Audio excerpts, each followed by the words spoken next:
नमस्कार दोस्तों। पिछले काफ़ी समय से मेरे पास क्या हुआ कि जो आरपीएससी के माध्यम से असिस्टेंट प्रोफेसर की वैकेंसी निकली थी, जिसकी परीक्षा संपन्न हो चुकी है, उन विद्यार्थियों के बड़े फ़ोन कॉल और मैसेजेस आ रहे थे। बोले सर, एक बार कट ऑफ का अनुमान आप भी बताइए।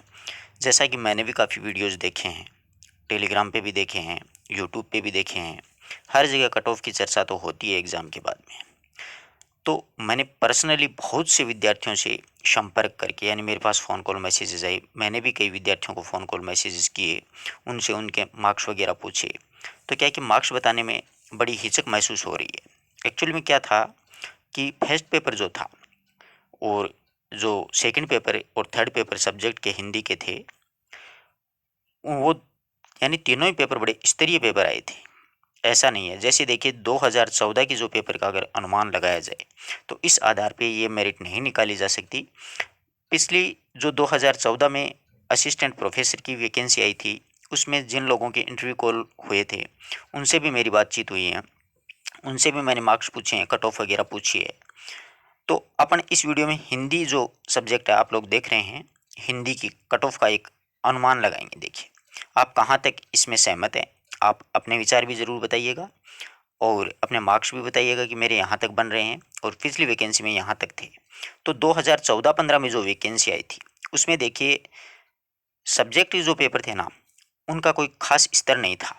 यानी बच्चों के बहुत 125-30 तक प्रश्न हैं वो सही हो रहे थे, कोई दिक्कत ही नहीं थी, इससे अबोव भी जा रही थी, ज़्यादा मतलब हार्ड नहीं था। तो जनरल की जो कट ऑफ थी, यानी तीन कैटेगरी में कट ऑफ समान रही थी, 147.72, 147.72, और एससी जो है उसकी थी 145.83 यानी 83। तो 2014 में पेपर इजी होने की वजह से ये मेरिट यहाँ तक पहुँच गई है। अब 2020 की अगर बात करें, तो आप देखिए जीके के पेपर की मैं बात करूँ, तो कई विद्यार्थियों ने तो यहाँ तक कह दिया कि सर, मेरे तो मात्र 35 प्रश्न सही है। जब सोचो कि 35 प्रश्न अगर सही होते हैं 150 में से, तो क्या अंदाज़ा लगाया जा सकता है। यानी काफ़ी हार्ड पेपर था। एक्चुअल में उसमें क्या हुआ कि जो योजनाएं वगैरह, बजट वगैरह, ये वाला पोर्शन बहुत हार्ड, बहुत ही मतलब कठिन स्तर का दे दिया था, जो कि अपने समझ से बाहर ही था वो मामला।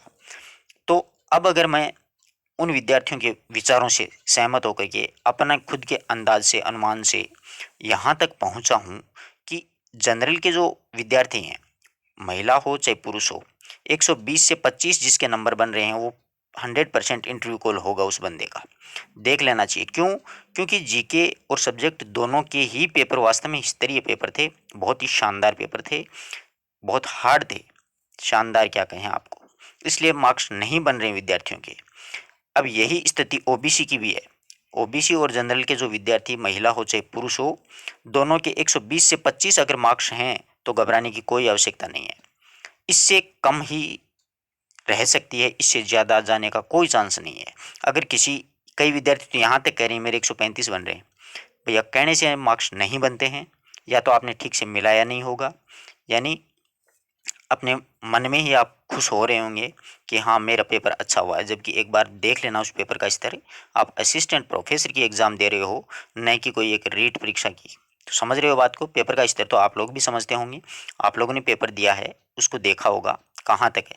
इतने मार्क्स अगर दोनों कैटेगरियों में बन रहे हैं, तो कोई घबराने की आवश्यकता नहीं है। बढ़िया तैयारी जारी रखें इंटरव्यू के लिए, घबराएं नहीं। एससी एसटी की अगर बात की जाए, तो ध्यान रखना 115 और 20, इससे ज़्यादा नहीं जाएगी, 110 तक भी रह सकती है, कम रहेगी इन दोनों कैटेगरी, चारों कैटेगरी में। आप देख लेना, महिला वर्ग है ना, इनकी तो आराम से 105 तक हो जाएगी। एससी और एसटी की अगर कोई महिला असिस्टेंट प्रोफेसर की एग्ज़ाम दी है और उसके 105 मार्क्स मात्र बन रहे हैं, तो वो एससी एसटी में अपने आप को सुनिश्चित समझें, बिल्कुल कन्फर्म समझें, बिल्कुल सेफ जोन में समझें, कोई घबराने की आवश्यकता नहीं है। इससे बिल्कुल कम ही जाएगी।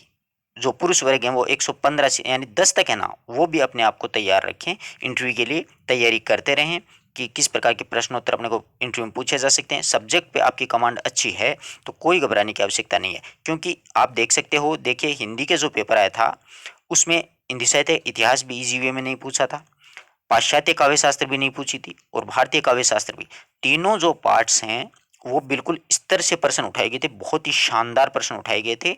अगले को अगर पूरा नॉलेज है तो ही उस प्रश्न का वो जवाब देगा, अन्यथा नहीं दे पाएगा। यानी पहले जो प्रश्न आते थे कि निम्न में से कबीरदास जी किस पंथ से दीक्षित थे, मतलब किससे प्रभावित थे, इस प्रकार से तो नाथ शब्द अपन को दिखता अपन कर देते।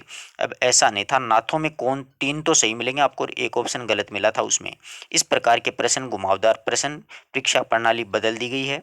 इसी प्रकार के स्तरीय प्रश्न, आखिर ये तो असिस्टेंट प्रोफेसर की परीक्षा थी, इसलिए ऐसे प्रश्न आने ही थे। अब मैं आपसे एक बात पूछना चाहूँगा, आप ईमानदारी से अपने मार्क्स और अपनी कैटेगरी जो है वो ज़रूर बताएं। मैंने बहुत से विद्यार्थियों से पूछी है, उनकी कैटेगरी भी पूछी है, उनके मार्क्स भी पूछे हैं। तो यहाँ तक मुश्किल से बहुत कम बंदे पहुँच रहे थे, बहुत कम बंदे, क्योंकि सीट्स भी तो ज़्यादा नहीं है ना। सीट कितनी के हैं, 69 है आई थिंक हिंदी की। तो इस सीटों में देखिए आप लोग, यहाँ तक अगर मार्क्स बनते हैं जनरल बंदे और ओबीसी बंदे के, तो वो अपने आप को आराम से सुरक्षित समझे, कोई घबराने की आवश्यकता नहीं है। पिछली मेरिट पे ध्यान नहीं दें।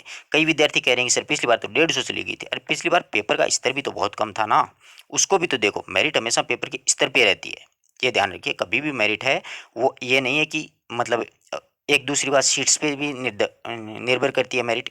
तो अब की बार भी सीट कोई ज़्यादा नहीं थी, पिछली बार भी तो इससे भी कम थी, और पिछली बार पेपर इजी था। दोनों पेपर आप हिंदी के उठा के देख लीजिए, जीके का भी देख लीजिए, इन पेपरों के बजाय कुछ भी तो नहीं था वो, एक बिल्कुल सीधे सीधे बेसिक पूछा गया था। परंतु अब की बार बिल्कुल गहराई में जा करके प्रश्न उत्तर पूछे हैं। काव्य शास्त्र का तो आपको पता ही है, क्या कहना, कितने शानदार प्रश्न आए थे। कोई भगवान भरोसे ही इजी वे में सही हो गया तो ठीक है, परंतु बच्चों ने तैयारी बहुत अच्छी की थी। परंतु पेपर जो है उसका जो तरीका है, प्रश्न पूछने का जो तरीका है, जो रिवाज है, वो बदल दिया है आरपीएससी ने। इसलिए आगे जो भी परीक्षाएं होंगी तो ध्यान में रखिएगा, इसी प्रकार के प्रश्न पूछे जाने के ज़्यादा चांस हैं। तो आप अपने मार्क्स जरूर लिखिए, अपनी कैटेगरी जरूर लिखिए, और आप कहाँ तक इस वीडियो से सहमत हैं तो वो बात भी लिखिए कि हाँ मैंने ठीक ठीक अनुमान लगाया है, या आप सहमत नहीं है तो वो भी लिखिए कि नहीं सर इससे कम भी जाएगी या इससे ज़्यादा भी जा सकती है कि नहीं। और अपने मित्रों तक भी ज़्यादा से ज़्यादा शेयर करें आप अगर सहमत हैं तो। धन्यवाद दोस्तों, इतने मार्क्स बन रहे हैं तो आप लोग बिल्कुल सेफ जोन में हैं। अपने इंटरव्यू की तैयारी है वो लगातार जारी रखें। धन्यवाद।